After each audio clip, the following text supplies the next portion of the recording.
Japanese submarine slammed 2 torpedoes into her side, Chief. We was coming back from the island of Tinian-Talehi. Just delivered the bomb. The Hiroshima bomb. 1,100 men went into the water. The vessel went down in 12 minutes.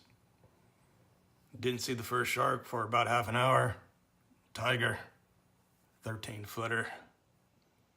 You know how you know that when you're in the water, Chief?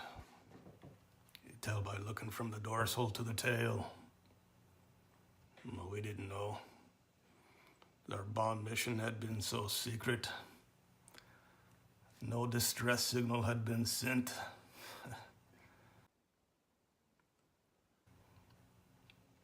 They didn't even list us overdue for a week. Very first light, Chief. Sharks come cruising. So we formed ourselves into tight groups. You know, it's kind of like the old squares in the battle, like you see in a calendar, like the Battle of Waterloo. The idea was the shark comes to the nearest man and he'd start pounding and hollering and screaming. Sometimes the shark would go away. Sometimes he wouldn't go away. Sometimes that shark, he'd look right at you, into you, right into your eyes. You know the thing about a shark, he's got lifeless eyes, black eyes, like a doll's eyes.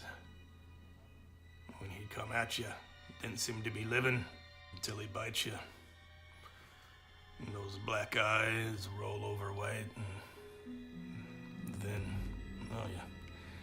then you hear the high-pitched screaming.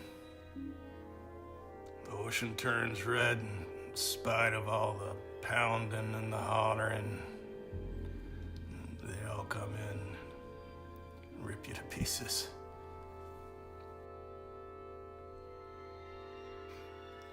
You know, by the end of that first dawn, we lost 100 men. I don't know how many sharks, maybe 1,000. I don't know how many men. They averaged 6 an hour.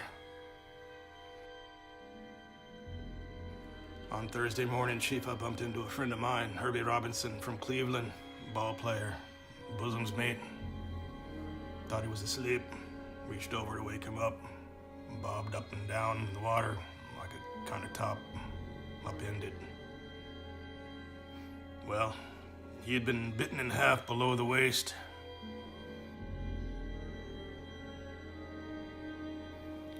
Noon the 5th day, Mr. Hooper, Lockheed Ventura saw us. He swung in low.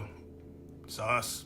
Young pilot, a lot younger than Mr. Hooper. Anyway, saw us come in low. 3 hours later, big fat PBY come down, start to pick us up. You know, that was the time I was most frightened, waiting for my turn. I'll never put a life jacket on again. So, 1,100 men went into the water, 316 men come out. The sharks took the rest, June 29th, 1945. Anyway, we delivered the bomb.